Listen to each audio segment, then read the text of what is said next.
Okay, so today we're doing a deep dive into some fascinating source material. It really challenges this idea that, hope and humor are just passive traits. Yeah, or maybe just sort of fluffy distractions.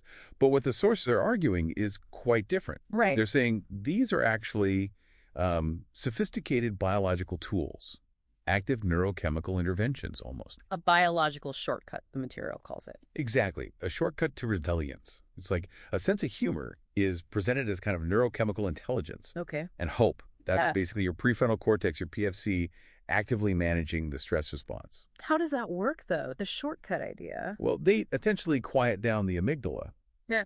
the brain's alarm system, Ah. which then allows the PFC, the thinking brain, to come online faster and move you towards finding value or energy, those later stages of coping effectively. So if these traits help us think better under stress, what's the psychological process? How does that perspective shift actually happen? The main framework here is Barbara Fredrickson's Broaden-and-Build Theory.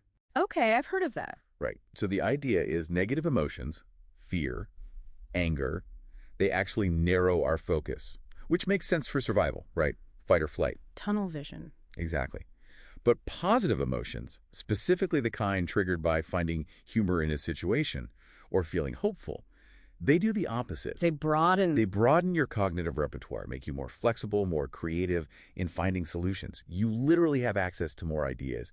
And over time, this builds real, durable resources. Okay, cognitively that makes sense, broaden and build, but Yeah. you mentioned biology, neurochemicals, what's happening physically? Yeah, there's a whole chemical cocktail involved. It's pretty interesting. Okay. So laughter itself, that triggers endorphins, instant natural pain and stress relief. Nature's morphine, sort of? Kind of, yeah. Mm. And then hope, that feeling of anticipating something good, that boosts dopamine. Which is motivation, reward. Precisely. It fuels the drive to keep going. But maybe the biggest piece is cortisol. The stress hormone. Right.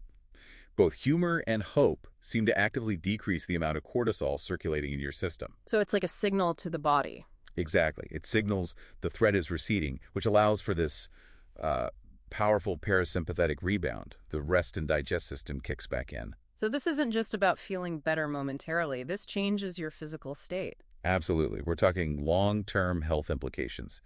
By buffering cortisol regularly, you lower what's called your allostatic load. Which is like the wear and tear from chronic stress. Exactly. It's the cumulative burden on your body. Lowering that is huge. And this parasympathetic rebound, it improves your heart rate variability, your HRV. And good HRV means better resilience, right? A more balanced nervous system. Spot on. It means your system can shift between stress and rest more effectively. Better autonomic balance. We even see links to stronger immune function, fewer inflammatory markers. Wow. And what about when humor is shared? Does that add another layer? Oh, definitely. Shared laughter releases oxytocin. The bonding hormone. Right. So that reinforces social connections, which are absolutely vital for resilience. That we-loop support system kicks in. Okay, so given all this, the cognitive broadening, the chemical shifts, the physical benefits, how do we actually cultivate this? Is it just think positive? It's more specific than that. The sources frame it as a trainable skill, driven by the PFC. It's about cognitive reframing. Reframing. Okay. Yeah. They contrast two ways of processing hardship. One is toxic, the contamination narrative. Contamination, like this bad event poisons everything. Pretty much. It's seeing a setback as proof of permanent failure. I failed, therefore I am a failure. It contaminates your view of the past and future. Okay, so what's the alternative?